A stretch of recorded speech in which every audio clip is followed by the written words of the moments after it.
Welcome to another episode of Joan Deserves a Musical, where I talk about my efforts to turn the life of Joan of Arc into a family-friendly animated musical. And today I want to muse a little bit on musicals in general. I'll be honest, for most of my life, I didn't really understand musicals. I would watch them sometimes growing up, and I would be confused about what the point was. The story would be going along, and then suddenly there would be this really long dance number that had nothing to do with the story and really halted all momentum in the story. And I was just like, what is going on? But I had an epiphany, I think when I was in college, when I realized that storytelling is not the point of a lot of musicals. In the same way you would not go to the opera or to the ballet and come out afterward and be like, there was some nice music, but the story just wasn't great, right? You don't go to those kinds of performances hoping for a really compelling story. You go to the opera to hear really excellent singing of really excellent songs. You go to the ballet to see magnificent dancing to beautiful music. And the story is just kind of a forcing function to string together the various art pieces, right? And I think musicals are more in that category than they are in the category of modern films and novels and these other sort of straight storytelling devices, right? And when you look at musicals through this lens, things start to make sense. If you look at the classical era of Hollywood musicals, right? If you have Fred Astaire on staff, then you generate a story that works with tap dancing and singing so that you can have Fred Astaire and Ginger Rogers tap dancing and singing, right? If you have Gene Kelly on staff, you do the same things. You have songs he can sing, you have dances he can dance, and you kind of build the story around it. And most times, to a modern viewer like me, who is accustomed to film just being a storytelling device, it often feels sort of forced. Every now and then it's brilliant, right? I hope we can all agree, best music of all time is Singing in the Rain. I love it. My kids love it. My parents love it. Everybody loves that movie because it's so good. And it has all the elements of a classical musical, right? There are some really long dance numbers. There are some songs that don't directly move the plot forward, but it just works together in a way that is just really delightful. You have a fun story with great characters, you have some excellent dancing and singing, and it's just a great experience all the way around. That's kind of one piece of thoughts of how I think about musicals. When I take all that historical context and then look at Disney animated musicals, I'm a little puzzled. I honestly have no idea why Walt Disney back in the day decided to make his films musicals, because unlike a Fred Astaire musical where you're going to see some guy who's really great at tap dance, and you're going to see a woman who's really great at tap dancing do everything he does backwards and in heels, as Ginger Rogers used to say. In animation, any dancing you see is just it's drawings of dancing, right? It's not a performer's virtuoso. It's all an illusion, and the singing is usually good, but it's just like, I don't really know how this art form came about. I don't know. I'm sure the history is there somewhere.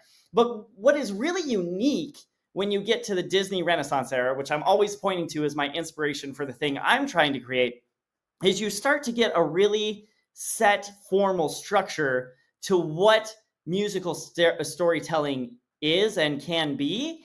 And the songs start to perform very important functions, right? So the thing that really, the reason we talk about Renaissance, the reason we use that term is because Disney had kind of a dark era before that. There were movies like the Dark Cauldron or Black Cauldron that weren't musicals at all, I don't think. And then there's like Oliver and Company, which I love because I love Billy Joel, but like honestly not that great of a movie, right? It's not hitting the notes it was in the classic Disney era. Then suddenly The Little Mermaid comes around, and you just know something special has happened, something new, something different. This is better in some way. And there are a lot of innovations in the people involved and their approach to developing these stories. But there are a few key elements that people really talk about. And one in particular that I find fascinating is the I Want song. So every Disney Renaissance era movie gets an I Want song. And the way I believe Alan Menken described this is the I Want song is when the protagonist comes and sits down on the edge of the stage and just tells you what they want out of life. And does it in a beautifully musical way that wins us over. Now we want that character to get that thing they want, right? And that really gets us on board with that character and rooting for them come what may throughout the rest of the story, right? So Ariel sings Part of Their World. Belle sings There Must Be More Than This Provincial Life. I forget. I think that song is just called Belle. Simba sings I Just Can't Wait to Be King. You have these moments, always fairly early on in the story, where the protagonist tells you something about themselves, some secret thing that maybe they've never told anyone before. And now we are, like I said, rooting for them through the end of the movie. And it's interesting to me because this takes something that I think really had just existed. This musical form was just a way to do cool singing and dancing and have a story just for the sake of pulling the dance numbers together, into using music to tell a story in a way that you wouldn't be able to without the music, right? I talk about this a lot in conjunction with Encanto, not a Renaissance film, one of Disney's more recent musicals. And the thing that's so remarkable is relationships are shifting as these songs are sung, right? It's all about family turmoil, and you have one sister talking to her other sisters, and they start out at loggerheads, and then the other sister, the non-protagonist sister, will just open up and share everything she's feeling. And it would be really hard to do that in a compelling, convincing way through dialogue in an 85 or 90-minute runtime, right? So this idea of using music to further the plot in ways that dialogue and action couldn't, I think is really exciting. And so when I think about the life of Joan of Arc, there are several instances in that story that it just has to be a musical, because things that happen would just be really hard to make sense of without some device like music. And I think I've talked about this in previous videos. But the idea of an I Want song, I think, is really exciting. And it gives me an opportunity to think really creatively about who is Joan and what does she want, right? We actually have a very rich, very deep historical record about Joan and her life and the people she knew and what they thought of her. But that doesn't really tell us the inner workings of a person, right? Joan's I Want song is a moment where my songwriter and I are going to get to do some really creative thinking and really define this character. I think that's really exciting. One thing that I think is super interesting is recently on a plane, I watched Moana for the first time in years, and probably only the second time in my life. And something really interesting about Moana's I Want song, which is great, right? Who knows how far I'll go. She sings this at the beginning, and it's a classic I Want song, talking about how she doesn't fit in with the society she's in, how she dreams of this better world. But the thing that's really interesting to me is fast forward toward the end of the movie, in the all is lost moment of despair that protagonists often face in their hero's journey, Moana sings her I Want song again. And that's what pulls her out of that moment of despair. And when I saw that, I thought, what a powerful idea. Well, this structure, right? To take an I Want song that's really great and repeat it again later as a reprise, not just because it's a great song, but because it actually empowers the character singing it to go get that thing she wants. Whoa, that's really great. So I talked to my songwriter about it, and now we're really excited about that, to do a similar thing with Joan, because Joan has a moment of despair when she was leading the soldiers in the Loire River campaign, which I could tell you all about, but we'll just skip it for now. There was this moment where there was a French soldier, one of Joan's comrades, right, was kicking an English soldier who was already wounded and down.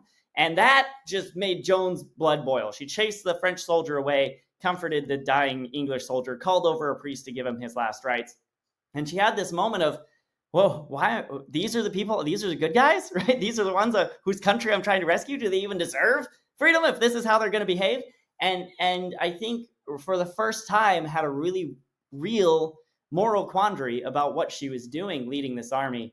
And I really think if we can have a very clear starting point of what she wants to fulfill some larger calling and bring about peace and happiness for her family and friends, and to have that come echoing back at the end when she has this moment of doubt, and to have that lift her out of it and help her persevere to the end, I think that could be really cool.